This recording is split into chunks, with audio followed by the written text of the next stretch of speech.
OSK. So ayan, syempre, panibagong araw, panibagong vlog, Sir Bugs pa rin.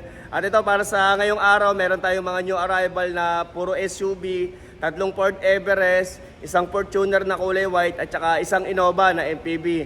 Ayan, pero syempre, bago tayo magsimula sa mga details ng mga yan, ayan, kung bago ka pa lang dito sa aking YouTube channel, yan, baka pwedeng makadagdag ka na. Road to 300k subscriber na tayo. Okay, sana, ayan, pa-subscribe na rin. At kung sa Facebook ka naman nanonood, pa-follow, pa-like, at pa-share na rin ako para sa ibang ka-spaghetti natin na naghahanap ng unit. Okay? So, ayan yung aking contact number para sa gusto magpa-schedule for viewing. Siyempre, ayan, samahan ko rin kayo na ma-test drive at saka ma-scan natin yung mga sasakyan na mapipili nyo. Ayan. Yung ginagamit natin scanner, yung lagi kong dala-dala sa tuwing bumibili ako ng kotse, yung aking full system scanner. Okay? So, para ma-check natin ng maayos yung mga sasakyan. Okay, so, start na natin ito agad. Siyempre, let's go! Okay, so ito first unit natin. Ayan, last time maraming i-inquire pa rin sa dumating kong kulay silver na Ford Everest. Ayan, pero nakuha agad. Ito meron tayo ngayon, 2018. Ayan, Ford Everest Titanium Plus 2.2 engine. Ayan, turbo diesel, kulay blue, automatic transmission. Ayan, ang asking naman dito ay 1,028,000. 1,028,000. Ayan, dito kasi sa mga naka-display dito, iba-iba yung ating mga bossing, yung mga partner natin, iba-iba. So, hindi sila pare-parehas ng presyo. Kaya baka magtaka kayo, sobrang mura nung isang Everest ko na nakuha nung nakaraan. Ayan, pero ito, 1,028,000. Okay, so ikutin lang natin syempre para sa nagkaka-interest na ito. At mamaya check natin yung loob, pati yung kanyang saktong mileage. May sensor sa harap sa 2, 3, 4. Ayan, kulay blue. Meron na ring RFID, pero ito, not sure kung gumagana pa yan. Mas okay, palagay ka na lang kayo ng bago para sa inyo nakapangalan. Okay, so ito, naka-stock mags. Sa gulong, parang bago pa yung kanyang mga gulong. Nasa 90% pa yung kapal.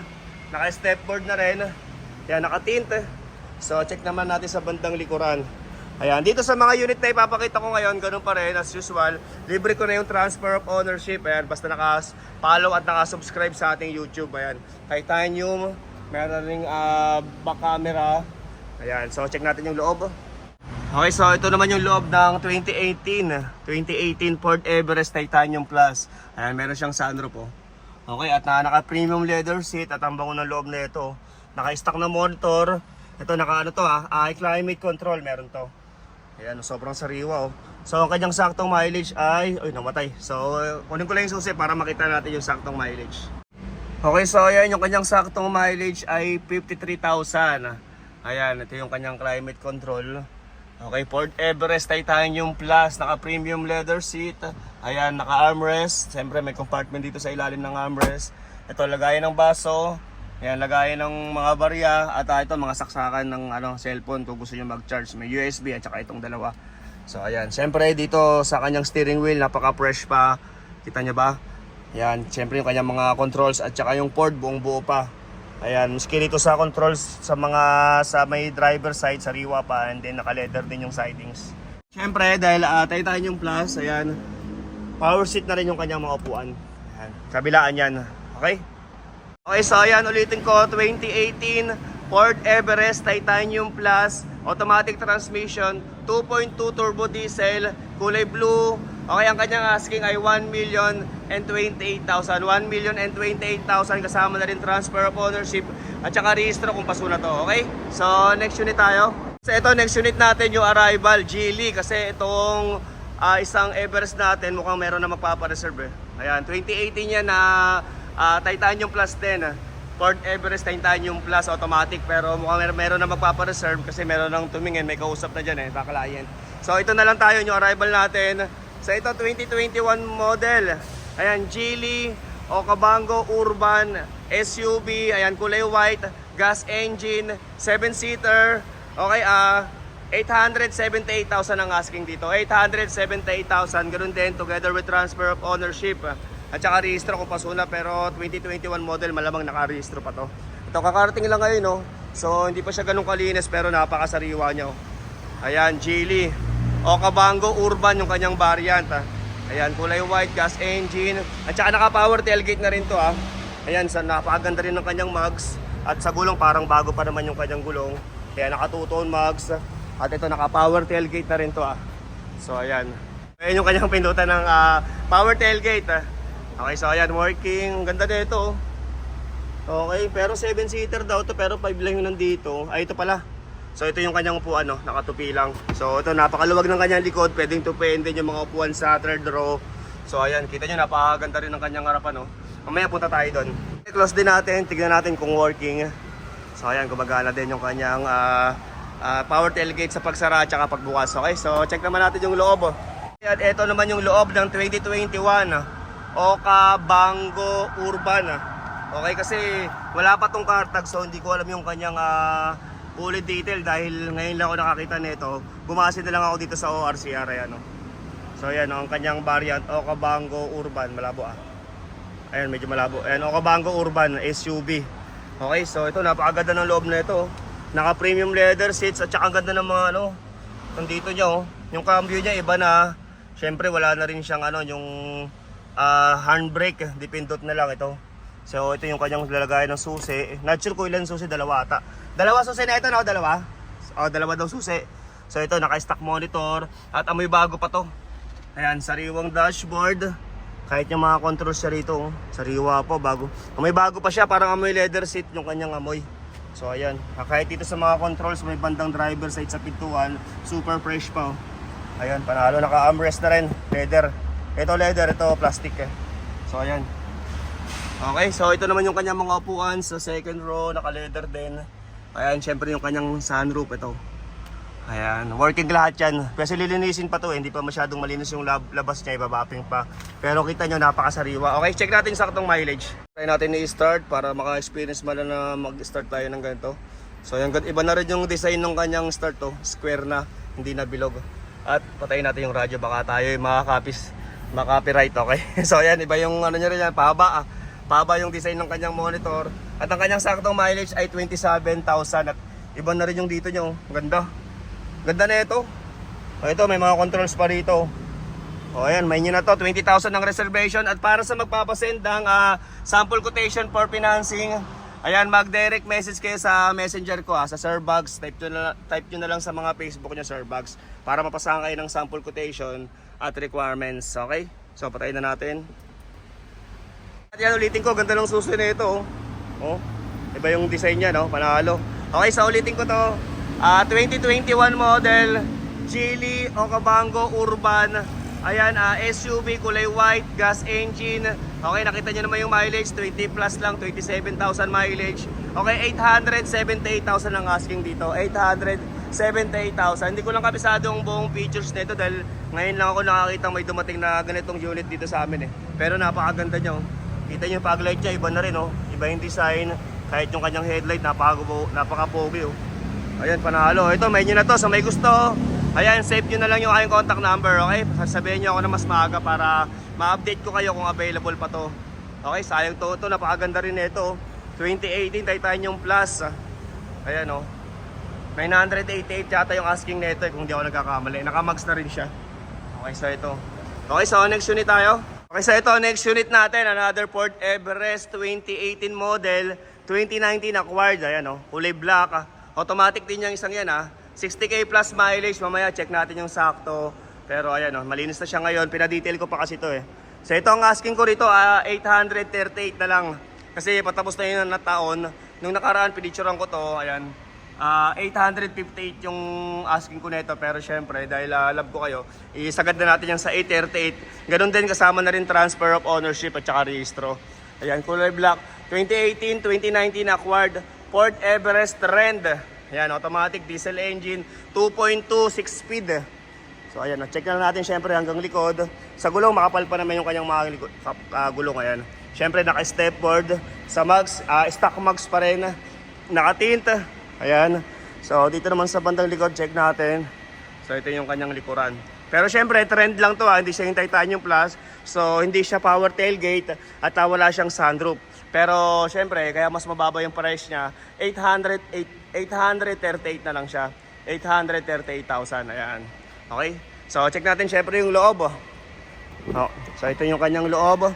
Ayan, ganun din, naka premium leather seat. Ito, kahit yung kanyang armrest, naka-leather. Siyempre, may compartment dito. Ayan, lagayan ng baso. At ito, lagayan ng mga barya. Same lang din, katulad ng Titanium Plus. May mga controls dyan, saksakan ng cellphone. Naka-climate control na rin. Sariwang dashboard.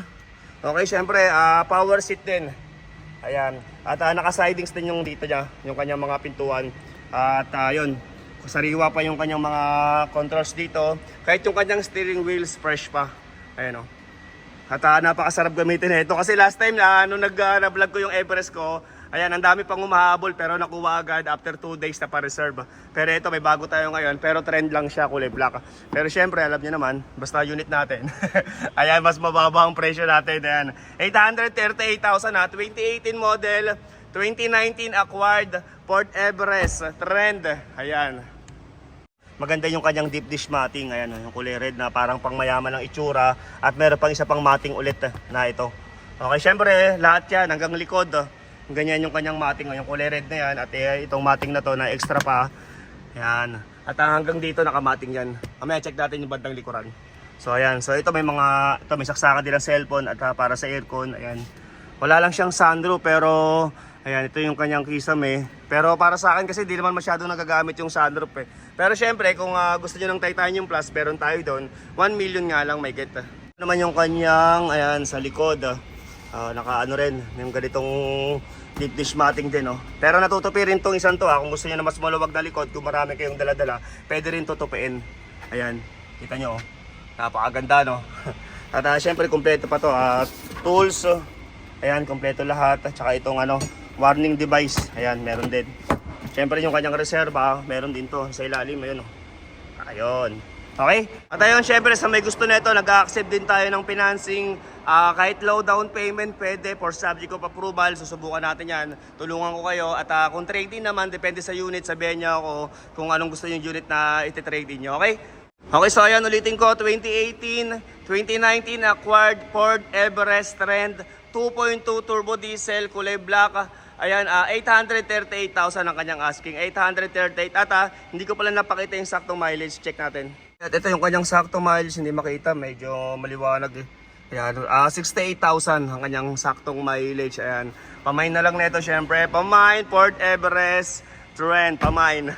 So ito, next unit natin, ito yung nakarang pinakita ko na nililinis. So ito, latag na siya. Ayan, malinis na. 2021 model, Toyota Fortuner B. Ayan, 4x2, 2.4 liter, kulay white, diesel engine. Okay, ang asking dito ay 1 million and, check natin nga, 1 million and 1.5 ano, 1.538 M. Okay, negotiable. So ayan, diesel automatic transmission, kulay white. Ayan, last time kasi pinabapping pa to, kaya hindi ko siya na-vlog eh. So ito, may details na ngayon sa mags. Ayan, naka-stock mag siya na two-tone. Sa gulong, parang bago pa rin yung kanyang mga gulong. Ayan, sariwa na ito. Napakaganda. Ayan, meron lang konting-konti lang dito, pero sobrang minimal lang naman yan. Kasi urig paint pa yan eh. Sayang kung i-retouch natin yung ganyang kalit na hairline. Okay, so ayan, 2021 model Toyota Fortuner B 2.4 liter. Ayan, 4x2 automatic. So, check natin yung loob, syempre. Ayan, at ito, dalawa susi oh. Ayan, hawak ko na yung susi niya. Siyempre ito, sa labas may stepboard na rin. At ito, nakatint. So ito yung kanyang loob at kanyang saktong mileage ay 22,000. Ayan, ang bago pa nito. Sariwa oh. Oh ito, may nyo na to. Ayan, naka-stock monitor. Sa steering wheel, super fresh pa kasi usually talagang fresh yan, 2021 model eh. So ayan, wala lang siyang leather seat. Siyempre sa mga gusto magpagawa ng German leather, ayan, mag-PM na lang kayo sa Sir Bag Seat Cover. Yan, and car accessories para sa design at presyo. Ayan, sa may gusto nito okay, ito naman yung kanyang mga controls dito sa may pintuan ng driver's side. Ayan, naka-sidings na rin. Ito. Then dito naman sa kabilang, sa second row ng mga upuan. Ayan. Ang bango na ito, may bago pa siya. Ito, sa may gusto na ito, 20,000 para serve nyo na. Okay, so ayan, ulitin ko, 2021 model, Toyota Fortuner B 4x2, 2.4 liter, ayan, automatic transmission, kulay white, 22k mileage, 1,538,000 ang kanyang asking, 1.538 at syempre ganun din, super negotiable upon viewing. Ayan, napakaganda na ito. Para ka nang kumuha ng bago, okay? Okay, so next unit tayo. At ito, ang kakarating lang ngayon, sa naghahanap ng Expander Cross na 2024 model na kulay white, Ayan, 2024 model, kakarating lang ngayon, linis lang gagawin dyan, Para ka nang kumuha ng bago din, Ayan, kakakuha pa lang. Abangan nyo na lang next content ko kasi wala pang details, kakarating pa lang ngayon. Yan, ibabalag ko na lang yan sa sunod. Okay, so punta tayo sa Innova. At ito, last unit natin, Toyota Innova. Ayan, 2024 model, Toyota Innova 2.8 liter, automatic transmission, kulay black. Okay, ang asking nito ay 1.188 M. Ayan, 1,188,000 para sa 2024 model na Toyota Innova 2.8 liter. Ayan. Okay, kulay black, diesel engine. Pero ito, hindi lang siya nakamags, naka-hubcap lang siya. Pero ganyan kasi nakuha eh. So ito sa gulong naman, makapal pa yung kanyang gulong. Siyempre, kasama na rin transfer of ownership at saka ayan, sigurado naman nakarehistro pa to, 2024 model eh. Okay, so ayan.